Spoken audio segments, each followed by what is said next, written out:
My people, it don't happen. Another win for Mazi Nnamdi Kanu. Look at this headline today. Breaking news. Kenya court declares Mazi Nnamdi Kanu's abduction and rendition to Nigeria illegal, awards 120 million naira in damages. What does this news tell you? It means that Nigeria government do not have any right to try Mazi Nnamdi Kanu in Nigeria. My people, let's read the article. Big win for Mazi Nnamdi Kanu in Kenya. Court rules his arrest and transfer to Nigeria was illegal. Awards him 120 million naira. In a major international judgment, a high court in Nairobi, Kenya, has ruled that Mazi Nnamdi Kanu, leader of indigenous people of Biafra, IPOB, was illegally abducted and taken to Nigeria in 2021.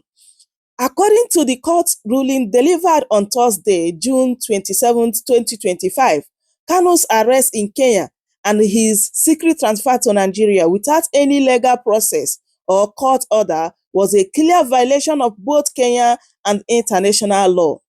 What the judge said, Justice E.C. declared that Kanu's rights were badly abused. The judge said that the Kenya government failed to protect him and had no legal grounds to hand him over to Nigeria agents. This act was described as unlawful and arbitrary detention, meaning it was done without any proper legal reason. Why this ruling is important, the court ordered the Kenya government to pay Mazi Nnamdi Kanu 120 million naira as compensation. This ruling supports earlier Nigeria's court decision, which also said Kenya's arrest and trial are illegal. This raises serious questions about how Nigeria's security agencies operate across borders, and it strengthens Kanu's international legal standing. Kanu's lawyer reacts.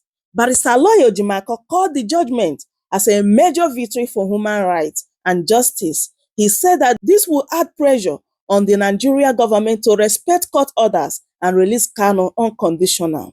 So, Kanu was kidnapped in Kenya in June 2021, kept in secret for days, and then flew to Nigeria, where he has remained in the custody of DSS. His legal team has been fighting ever since then, saying his arrest was not an extradition, but an international crime. This judgment confirms what we have always said. Nnamdi Kanu's arrest was illegal. He deserved freedom, not punishment. His lawyer, Aloy Ojimako, stated. So my people, ever since this breaking news came out, a lot of people have been reacting. Let's look at some reaction from people. So this person said, 120 million for how many years of incarceration? It is unfortunate Mazi Nnamdi Kanu was done dirty. Some people who even do pass like this. He went to bushes to chase out Fulanis, but Mazi Nnamdi Kanu always followed due process. It is unfortunate the kind of injustice done to we Igbos. No wonder Nigeria no for prosper. So this person said 120 million naira as damages is an absolutely crap for the gravity of the crime committed. Mazi Nnamdi Kanu was chained to the ground for 8 days with his hands tied behind his back. Subsequently, extradited breaking local and international law. Perpetrators should also get maximum 10 years sentence each. So another person said, to those still silent in Nigeria's judiciary and government, this is your moment of reflection. Justice must be upheld, not sabotage.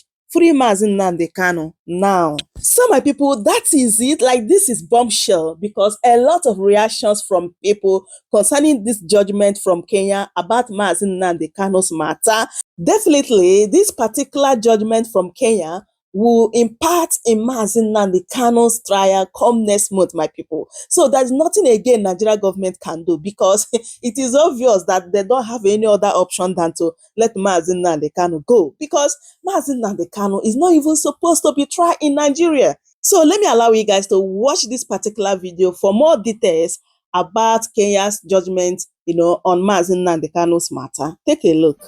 Good afternoon, everyone. Thanks for joining me in this video. Today is Friday, the 27th day of June 2025. Breaking news, Kenya court declares Nnamdi Kanu's abduction and rendition to Nigeria illegal. Awards 120 million naira in damages. Kenya court declares Nnamdi Kanu's abduction and rendition to Nigeria illegal. Awards 120 million damages against the Kenyan government. Now, we expected this judgment before now.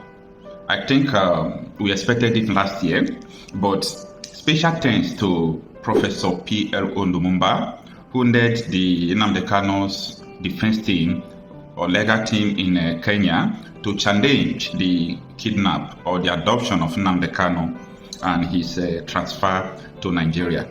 And today, the Kenya court has said that that is illegal. So, I think it is very important we applaud the Kenyan court, also P.L.O. Lumumba and his legal team. This is a very good thing for Nnamdi Kanu. I know that Kenya's court don't have jurisdiction in Nigeria, but it has a lot of things to do with current Nnamdi Kanu's case.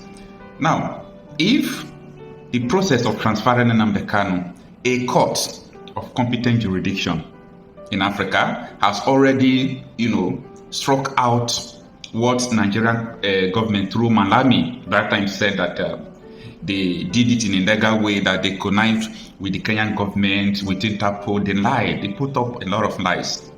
I'm talking about Malami, former Attorney General of the Federation, who recently joined Obedient Movement now that P2B has welcomed. They lied. They put up all sorts of lies. So today, the court has shamed them one more time, telling them that what they did was kidnap, that is not what they are supposed to do. And Kenyan government, the court said that they owe Nnamdi Kanu, protection, because Nnamdi Kanu came into the country in illegal means, so someone cannot just come and kidnap him and take him away like that. Now, when Sunday Igboho was arrested in the Republic of Benin, the Attorney General of the Federation, Malami, sent helicopter or private jet, something like that. They sent it to Benin Republic for them to bring him back to Nigeria. The Republic of Benin said, no, it doesn't work like that. This is our territory. You don't decide on what we do. We have to try this person in the court. If it worth taking him back to Nigeria, we'll take him back. But if he's running away for his life, if he has the right to run away, then we can leave him to go wherever he's going. And at the end, they left Sunday Igboho to travel to Germany and Germany to London. He started living his life. That is the way it's supposed to be. Now, let's go through this article to understand what transpired. It reads that a high court in Nairobi, Kenya, has ruled that the abduction and detention of the indigenous people of Biafra IPOB leader Nnamdi Kanu in Kenya and his subsequent rendition to Nigeria in June 21 were unlawful and illegal. End of discussion. Yeah, this is end of discussion. So, anything that happens after Nnamdi Kanu's adoption ought not to happen. I'm talking about all these, what they called court cases. It ought not to happen because the process by which Nnamdi Kanu was brought into Nigeria was illegal. Now, the only place maybe Nigerian government could have argued with court is if the Supreme Court has not said that Nnamdi Kanu did not jump bail, that the military illegally invaded his house, that led him to leave the country. All these things can only happen in Nigeria. Now, the article continues. Delivering the judgment, Justice E.C. Mwita held that the actions of both the Kenyan and Nigerian governments amounted to gross violation of Kanu's fundamental human rights as protected by their respective constitutions. The court also awarded Kanu 10 million Kenyan shillings, which is equivalent to 120 million naira, in compensatory damages against the Kenyan government for its role in the unlawful abduction and rendition. So the Kenyan court has officially found the Kenyan government guilty and, in collusion with the adoption of Nnamdi Kanu. Remember that Minister of Information in Kenya had a press briefing denying that the Kenyan government don't know anything about the abduction of Nnamdi Kanu when the hits started coming up. You know what? That was more indictment on the part of the Kenyan government. So you mean that someone entered your territory, came to your country, kidnap someone and leave your country without your notice, came down in your airport? So I think that was one of the arguments that Professor P.L. Lumumba's team argued in court that it is not possible. You can't deny that. Now, the article continues that Justice E.C. Mwita said, having considered the pleading and arguments by parties, the decision relied on the Constitution and the law. I come to the following conclusion. First, the government of Kenya violated the Constitution and Mr. Nnamdi Kanu's rights and fundamental freedoms. Having entered Kenya lawfully, he was subject to the protection offered by the Constitution of Kenya 2010, and the government of Kenya had an obligation to uphold and protect his rights and fundamental freedoms. 2. Mr. Nnamdi Kanu was, however, abducted, kept in solitude, confinement, torture, and denied food and medication, a breach of basic rights. He was chained, humiliated, ridiculed, and held in contempt and later forcibly removed from Kenya without following the law in violation of the right and fundamental freedom for which the government of Kenya is liable. 3. Based on the above conclusion, the court makes the following declaration and order it considers appropriate. A declaration is hereby issued that the abduction of Nnamdi Kanu, holding him in incommunicado confinement, torturing him, and denying him food, water, medication, and other basic necessities was a violation of his rights and fundamental freedoms. A declaration is hereby issued that the abduction and subsequent forcible removal of Mr. Nnamdi Kanu from Kenya to Nigeria was in violation of the laws of Kenya. His rights and fundamental freedoms, including freedom of movement and security of the person guaranteed by the Constitution of Kenya 2010, and therefore unconstitutional and illegal. An order for compensation is hereby issued awarding Mr. Nnamdi Kanu general damages of 10 million Kenyan money, that is equivalent to 120 million naira, against the Attorney General of Kenya on behalf of the government of Kenya for violation of Mr. Nnamdi Kanu's constitutional rights and fundamental freedoms.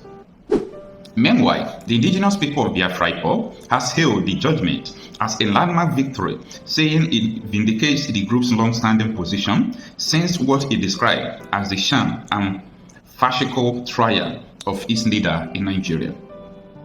A statement signed by the IPOD spokesperson in a powerful read. The indigenous people of Biafra wishes to formally announce a resounding judicial earthquake that has taken the legal foundation of the fraudulent rendition of our leader, Mazi Nnamdi Kanu. In a historic, courageous, and landmark judgment delivered on June 24, 2025, the High Court of Kenya, sitting in Nairobi, found that abduction, incommunicado detention, torture, and illegal transfer of Nnamdi Kanu from Kenya to Nigeria in June 2021 was unlawful, unconstitutional, and a gross violation of his fundamental human rights under Kenya and international law. This judgment vindicates our consistent position that what transpired in Nairobi in June 2021 was not extradition but extraordinary rendition, a criminal act of state-sponsored international terrorism involving the highest authorities of the Nigeria and Kenya government. We are grateful beyond measure to the brilliant legal leadership of Professor P.L. Lumumba, lead counsel in the Kenyan litigation, whose courage, clarity, and tenacity led to this monumental legal victory. I also extend heartfelt appreciation to Kenyan judiciary, especially Honorable Justice E.C. Mwita, who stood tall against ferocious political interference and international diplomatic pressure to deliver a fearless judgment grounded in law, morality, and constitutional justice. We know and now the world must acknowledge that Mazi Nnamdi Kanu did not commit any crime in Kenya. He entered Kenya lawfully as a British citizen. He was abducted in broad daylight at Jomo Kenyatta International Airport by agents of Nigerian Secret Police in collusion with rogue elements of the Kenyan security apparatus. He was claimed torture. He was chained, tortured, detained, medication, and eventually bundled into a private jet that flown illegally to Abuja without any extradition hearing or judicial warrant. This verdict places a permanent and indelible legal stain on the records of former presidents Uhuru Kenyatta of Kenya, Muhammadu Buhari of Nigeria, and former Attorney General Abubakar Malami and their accomplices. It also exposes the criminal lobbying mission embarking upon by the Nigerian leaders from Buhari, Osibanjo to Tinubu and Shetima, all of whom tried and failed to manipulate Kenyan judiciary to cover up this international condemned act of extraordinary rendition. Let it be known that this is not the end. This is the beginning of the global accountability campaign. All those responsible in Kenya, Nigeria, or elsewhere shall be pursued to the ends of the earth under the universal principle of accountability for crimes against humanity. Neither British diplomatic complicity nor cowardly silence from Western powers will share the perpetrators from the legal, diplomatic, and moral reckoning that is coming. Now, this is the last paragraph of the article. It reads that Justice Isi Mwite, we say thank you for your judicial bravery to Professor P.L.O. Lumumba and his team. We salute your exceptional advocacy to the oppressed people of the world. This is your victory. A warning to tyrants and international borders. We no longer share criminals regime from justice, the statement added. So this is the end of the article. Now, the question here is, what is the importance of this judgment?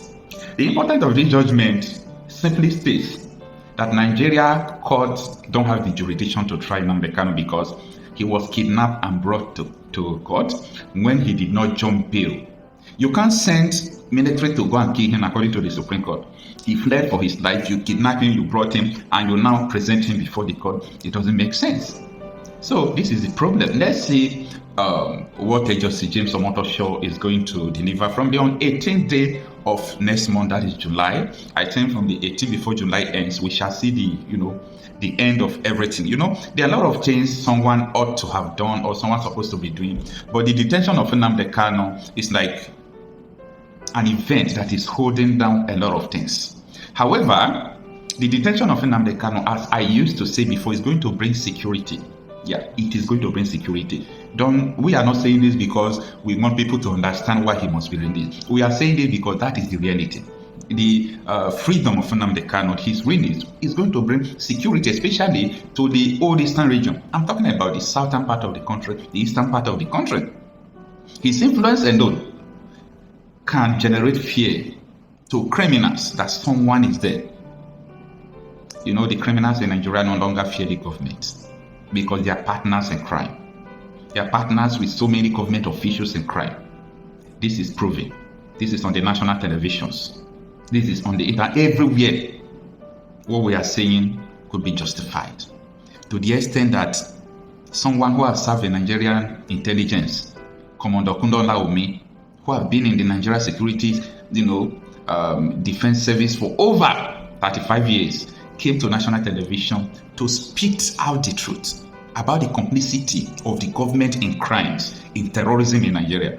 Someone who is the head of defense intelligence agency is saying, no, DSS, everybody is aware of all these crimes in Nigeria, but nobody is saying anything about it. This is what Nnamdi Kanu stands for. This is what everybody fighting for all this agitation stands for. It is only a wicked heart or a coward. We see his people dying unjustly, see the plan that they will use to eliminate your people, and you will still keep quiet. So I think that is what Nnamdi Kanu stands for. And the people who truly want to Islamize Nigeria, according to Kundon Laomi, who is the head of Nigeria Defense Intelligence Agency, who was the head of Nigeria Defense Intelligence Agency for over 6 years and have served in Nigerian Navy for 30-something years. He said this, I'm not the one saying it. So if such a person can bravely come to the national television to make such accusation, who am I not to believe him? So it is what it is. The freedom of Nnamdi Kanu is significant, and we look forward for his release. Welcome to Chamrasi News TV.